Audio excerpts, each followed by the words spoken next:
Parce que c'est un film qui est évidemment lié à l'histoire de Quentin Tarantino. C'est l'un de ses premiers scripts, le script de True Romance.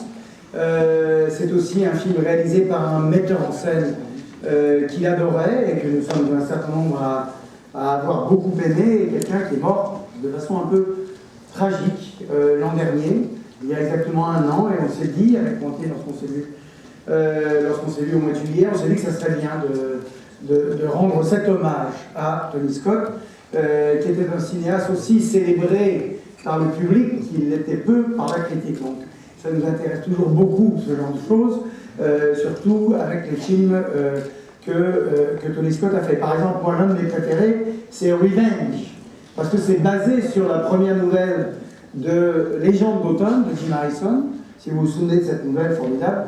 Et Revenge, qui est l'un des derniers rôles d'Anthony Quinn et de Kevin Costner. Peut-être la musique est un petit peu trop permanente dans le film, Madeleine Stowe aussi dans le film. Et pour moi, par exemple, un des films que j'aime énormément, qui est peut-être moins cité dans tous les films qu'il a fait, mais qui sont des films formidables. Pour le présenter, il y a quelqu'un qui vient de Paris Exprès, qui est celui dont on ne sait pas assez, qu'il n'est pas seulement le distributeur, le patron avec son frère Victor de Metropolitan Film Export, c'est eux qui ont justement importé tout le cinéma policier asiatique, les films de John Woo, les films de Tsui Hark, mais aussi un certain nombre de films américains. C'est d'ailleurs lui qui a acheté le script et produit le film. Merci de l'accueillir, c'est Samuel Adida. Et également cet hommage à Tony Scott, celui qui est ici pour... Il ne veut pas présenter ses propres films, il veut présenter les films des autres. Quentin Tarantino.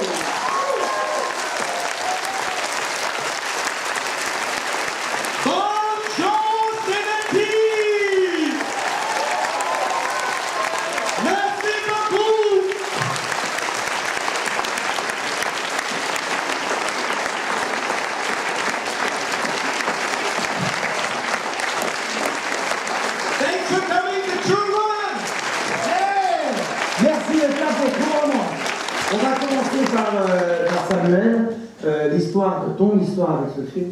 Mon histoire est sympa, c'est parce que bon, déjà ça fait 20 ans que True Romance existe, ça fait 20 ans que Passion a démarré aux États-Unis, ça fait 20 ans que j'ai rencontré Quentin, quand j'ai eu la chance de tomber sur lui et d'avoir acheté son script et d'avoir rencontré Tony Scott, deux géants du cinéma, et je suis fier de partager un petit peu leur route. Voilà, merci Quentin, c'était un script fabuleux que j'ai lu depuis et qui m'a renversé totalement. Et je suis ravi aujourd'hui d'être près de toi. Merci Samuel. Mr. Q.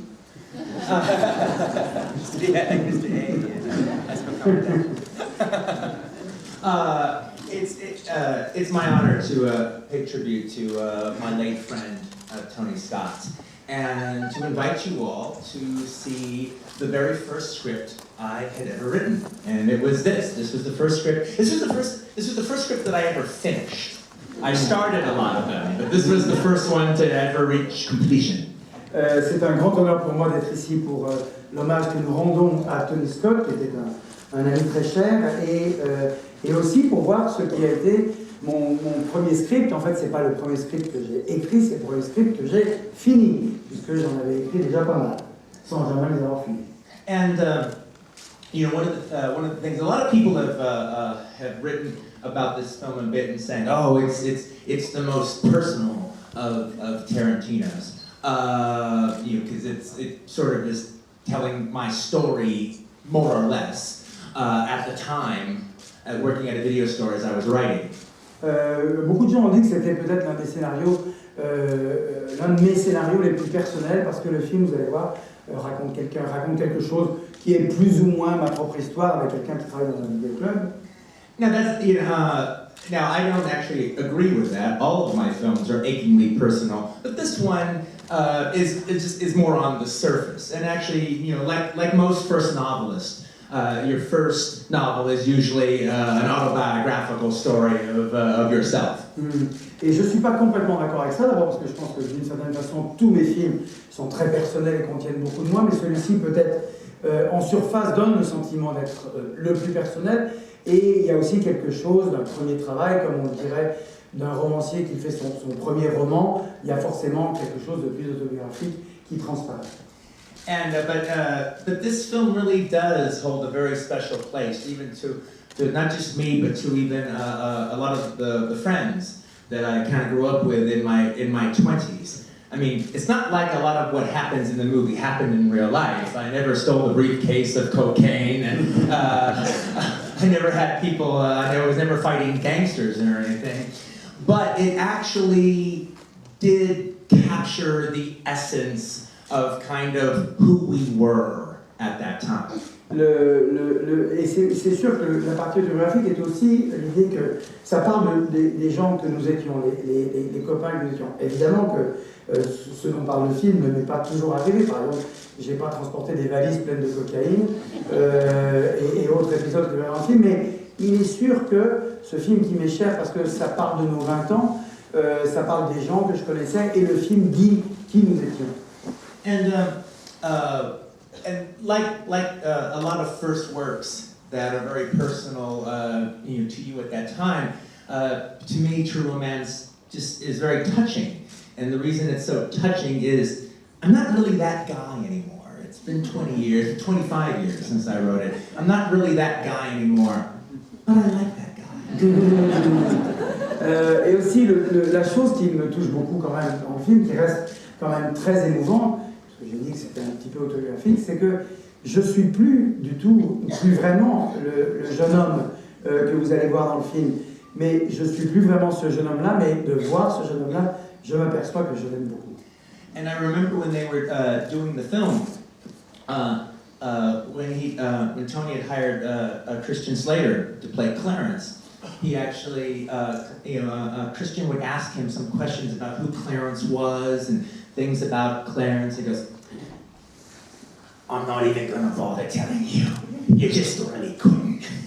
You're just going to be Quentin. You're playing Quentin. You're just going to be Quentin.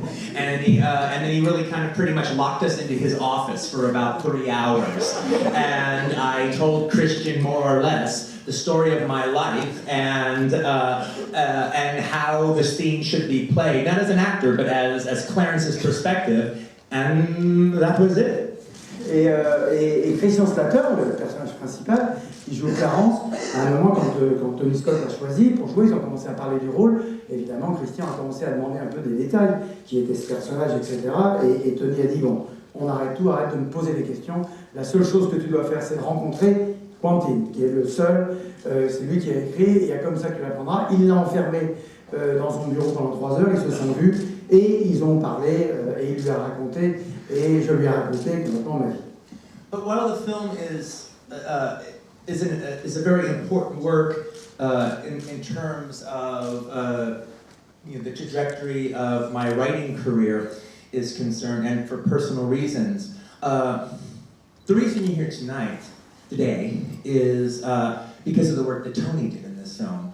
I've only had 2 directors ever really direct my work. One is a piece of shit called Natural Born Killers, and the other, I do believe, is a masterpiece by Tony Scott.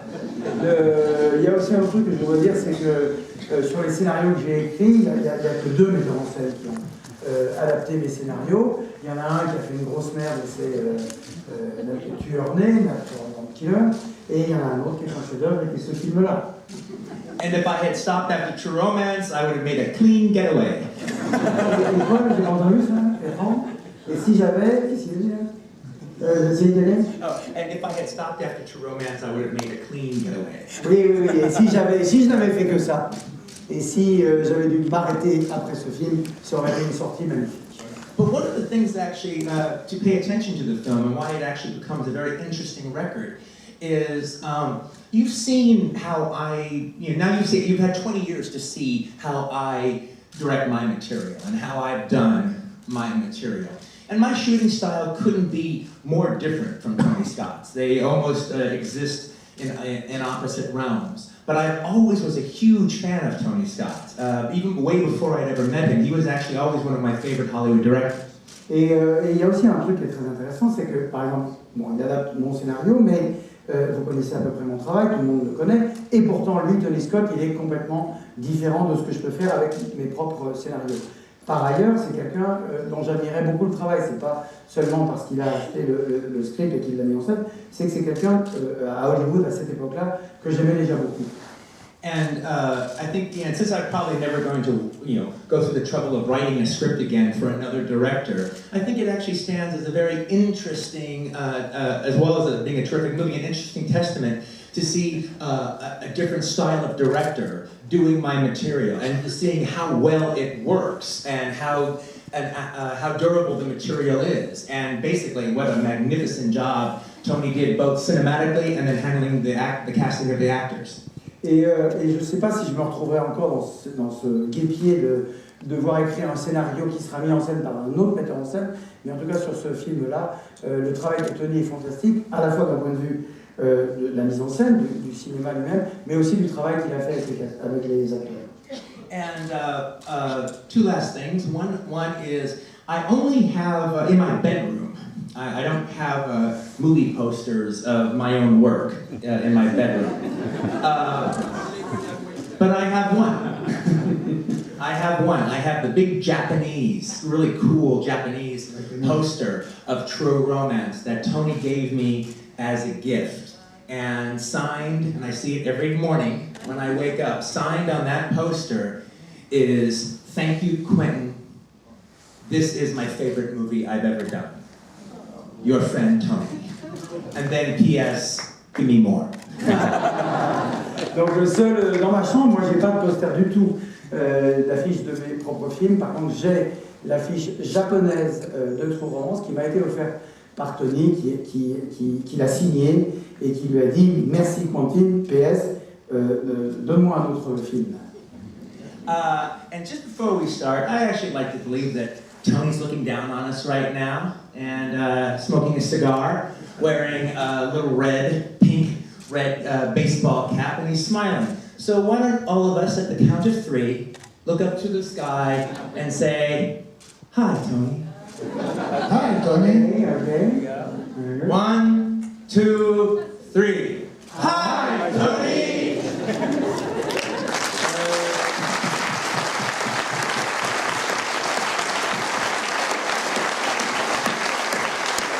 Pour ceux qui ne parlent vraiment pas l'anglais, mais qui ont quand même dit "Hi, Tony",